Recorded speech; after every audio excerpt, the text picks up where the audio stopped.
Estamos en el último jueves del mes de octubre y el abogado responde, siguiendo el esquema y la estructura en nuestra temporada de programación aquí en La Mancha de la Onda. Hoy saludando a Begoña Díaz Ropero, abogada del despacho de Cobo Serrano. Muy buenas tardes. Buenas tardes, Marcos. Y creía yo que nuestros abogados de la radio no se iban a atrever a tocar el tema por lo farragoso, extenso y denso que puede resultar ser hablar de los aspectos penales de la crisis catalana. Y es que la actualidad, sobre todo, bueno, ¿qué les voy a decir de este mes? Ha pasado sin duda por esa situación del desafío catalán y en relación sobre todo con la declaración o no de independencia. Hemos visto disturbios relacionados con el referéndum del 1 de octubre, imágenes de tumultos, disturbios, acoso, incluso a las fuerzas y cuerpos de seguridad del Estado. Y hoy quiero yo, con la presencia de nuestra abogada, pues intentar aclarar esos aspectos penales de distintas actuaciones de las que hemos sido testigos a través de los medios de comunicación y en particular sobre los delitos de los que estamos oyendo hablar en estos últimos meses. Por comenzar por partes, Begoña, uno de ellos, de los que más hemos escuchado comentar en las tertulias de radio, y es el que parece más grave de todos. ¿Nos podrías explicar qué entendemos por delito de rebelión? ¿A qué nos referimos cuando hablamos de rebelión? Sí, el delito de rebelión está recogido en el artículo 472 del Código Penal y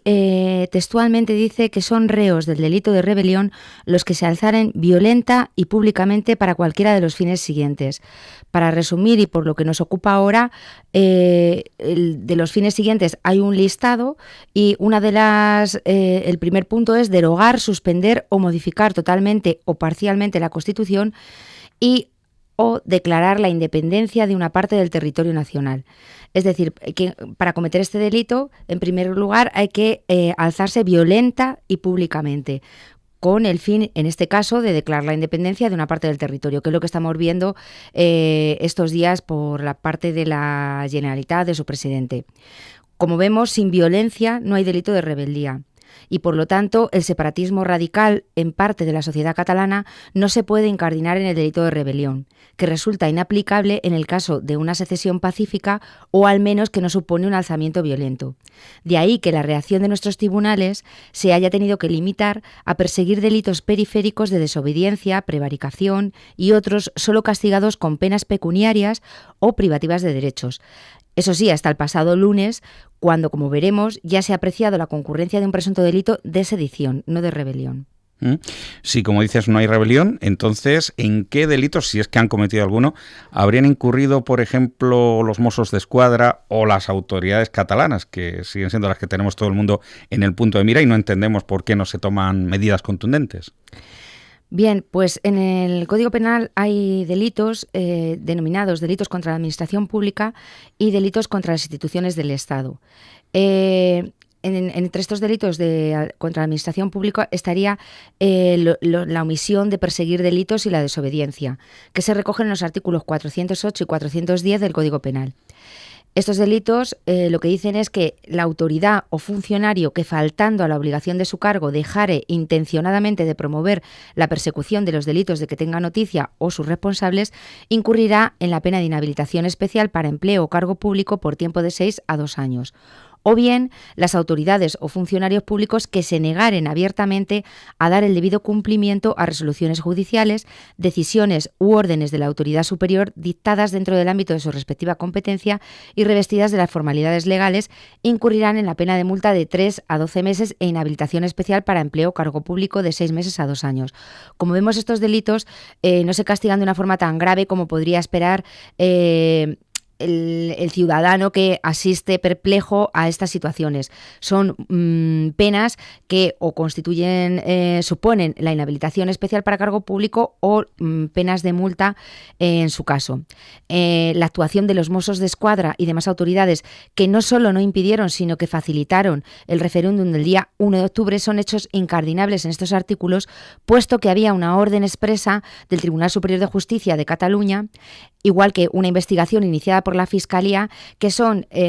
autoridades que dentro de sus competencias pueden ordenar, en este caso, un registro, una entrada y registro en una institución como fue la Consellería de Economía.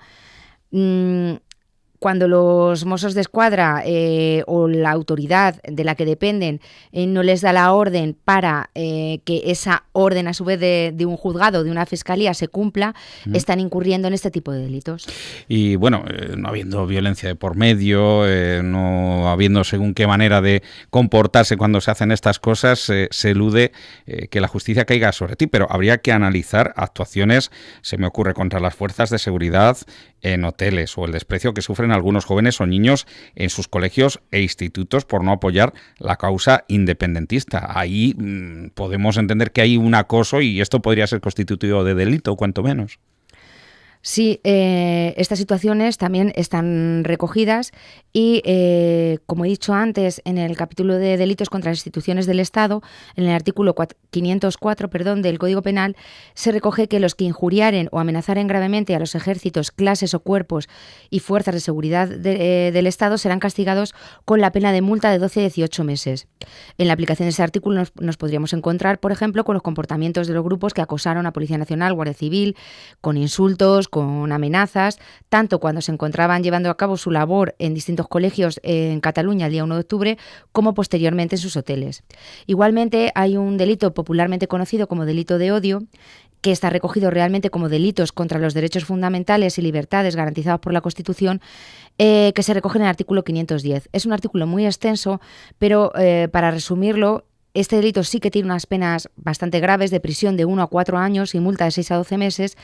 y comprende a quienes públicamente fomenten, promuevan o inciten directa o indirectamente al odio, hostilidad, discriminación o violencia contra un grupo en razón o bien por motivos racistas u otros referentes a su ideología. También serán castigados con las penas de prisión de 6 meses a 2 años quienes lesionen la dignidad de las personas mediante acciones que entrañen humillación, menosprecio o descrédito, igualmente por razones de orientación sexual, motivos religiosos o referentes a la ideología. En este caso nos encontraríamos en el caso de humillar o insultar o hacer de menos a otras personas por motivo de ideología, que es lo que está ocurriendo cuando se han denunciado hechos ocurridos en colegios e institutos o incluso en centros de trabajo por motivo de o bien no comulgar con la ideología independentista o bien por ser compañeros y profesores, ser familiares de guardias civiles o de policías nacionales o directamente por no participar en huelgas o en manifestaciones o en paros relacionados con la causa independentista. Es decir, este delito protege la libertad fundamental que cada uno tenemos de adherirnos o no a una causa o de expresar libremente nuestra ideología, sea una o sea otra. En este caso se ha producido y ya existen denuncias en Cataluña por discriminación en puestos de trabajo públicos y privados contra aquellos que no son afines al independentismo y por lo tanto se pueden considerar delitos de odio precisamente en base a la ideología. Pues déjeme decir, la abogada, metafóricamente escuchándole, hace mucha falta un poquito de vara legal y que se aplique desde luego la justicia y que sea contundente con todo lo que ha ocurrido en Cataluña. Lo que sí nos deja un poco esperanzados sobre que la justicia al final pone a todo el mundo en su sitio ha sido el reconocido como delito de sedición que finalmente ha hecho que los líderes de la Asamblea Nacional Catalana y Òmnium Cultural finalmente se den de bruces contra las rejas de una prisión por la comisión de ese presunto delito de sedición. Háblenos de él. Sí, en una resolución reciente del Juzgado Central de Instrucción número 3, sí se ha acordado esta medida de prisión provisional por considerar que existen indicios del delito de sedición. Este delito, según el artículo 544 del Código Penal, dice que son reos de sedición los que, sin estar comprendidos en el delito de rebelión, que he dicho al principio, se alcen pública y tumultuariamente para impedir por la fuerza o fuera de las vías legales la aplicación de las leyes o a cualquier autoridad, corporación oficial o funcionario público el legítimo ejercicio de sus funciones o el cumplimiento de sus acuerdos o de las resoluciones administrativas o judiciales. Evidentemente, tal y como hemos explicado inicialmente, los hechos que acontecieron ante la Consellería de Economía de Barcelona sí que se pueden comprender dentro del delito de sedición, porque en este caso se trataba de una comisión judicial que, acompañada de miembros de la Guardia Civil, cumplía una orden de un juzgado para hacer una entrada y registro en una institución. Cuando estas personas se encontraban en el interior, insisto, cumpliendo un mandato legal, se les impidió salir fuera del edificio de forma tumultuaria, porque todos vimos las imágenes en las que en la parte exterior había una muchedumbre, se causaron daños gravísimos a los coches de la Guardia Civil que estaban aparcados en la puerta, y estas personas que estaban subidas encima del capó con altavoces pues incitaban a esa multitud pues a hacer ese tipo de actuaciones. Eso clamaba ya al cielo. Evidentemente, en este caso, alzarse pública y tumultuariamente no es lo mismo que alzarse pública y violentamente, que era lo que hablábamos en el delito de rebelión. Y el objetivo en el delito de rebelión es distinto. Como hemos dicho, eso, declarar la independencia, derogar la Constitución y otros aspectos que no he señalado por no alargarme más, pero en este caso el objetivo es impedir a la autoridad, corporación oficial o funcionario público el dar cumplimiento a unos acuerdos legalmente fundados y que vienen de una autoridad competente. El bien jurídico que se protege con este delito, como es obvio, es el orden público, entendido como la paz y la tranquilidad en las manifestaciones externas de la convivencia ciudadana. Situación en la que se ejerciten de forma normal los derechos fundamentales y las libertades públicas. E igualmente se protege el principio de autoridad, entendido como el que la ciudadanía deposita en las instituciones para el ejercicio adecuado de las funciones que desempeñan al servicio de una sociedad democrática y, por tanto, de la colectividad. Funciones que quedarían en entredicho en perjuicio de la sociedad si las órdenes, determinaciones y funciones legítimas de las autoridades e instituciones democráticamente constituidas fueran impedidas por la fuerza. Con este delito se trata, pues, de proteger la aplicación de las leyes y de las resoluciones administrativas o judiciales por parte de las autoridades titulares legítimas de las competencias. En este caso, era una orden del Tribunal Superior de Justicia de Cataluña y podía ser de cualquier otro juzgado o de cualquier organismo que esté legitimado para dar una orden, porque si no, estaríamos en la situación de que cualquier orden o cualquier mandato judicial que no nos pareciera bien, pues hacemos un grupo de gente, impedimos de cualquier manera que se montamos el circo en cumpla, la calle y ya está. Y en este caso te puede perjudicar a ti, al caso siguiente le puede perjudicar a otro. Así es. Bueno, hay mucho que contar y a modo resumido es arduo y complicado, pero le tengo que preguntar el número de la lotería de este año, que ya se ha agotado, el 155 dichoso, la aplicación de este artículo de la Constitución, que sería compatible con la aplicación del derecho penal en estas actuaciones que estamos viendo de denuncias de la Fiscalía o de particulares. Sí, es perfectamente compatible, porque el derecho penal regula los delitos y sus consecuencias, y el artículo 155 de la Constitución regula cuál debe ser la actuación del Gobierno cuando una comunidad autónoma no cumple las obligaciones que la Constitución u otras leyes le imponen, o actuare de forma que atente gravemente al interés general de España. En este caso, el Gobierno, previo requerimiento al presidente de la comunidad autónoma, y en el caso de no ser atendido, con la aprobación de la mayoría absoluta del Senado, puede adoptar las medidas necesarias para obligar a la comunidad autónoma al cumplimiento forzoso de dichas obligaciones o para la protección del interés general.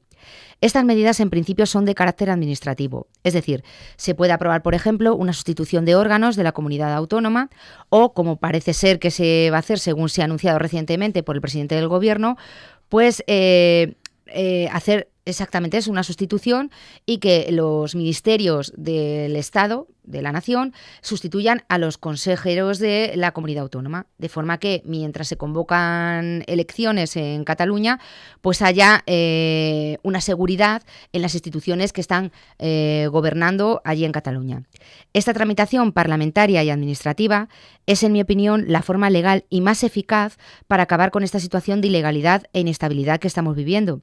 Pero no obstante, si durante todo este proceso, que parece ser, según estamos viendo, que no va a ser corto. Es la historia Alguna o algunas de las personas que han participado en él cometen delitos de los que he mencionado u otros que estén contemplados en el Código Penal, deberán responder ante los tribunales, que son quienes tienen que determinar la culpabilidad y la pena correspondiente en cada caso. En cualquier caso, abogada, déjeme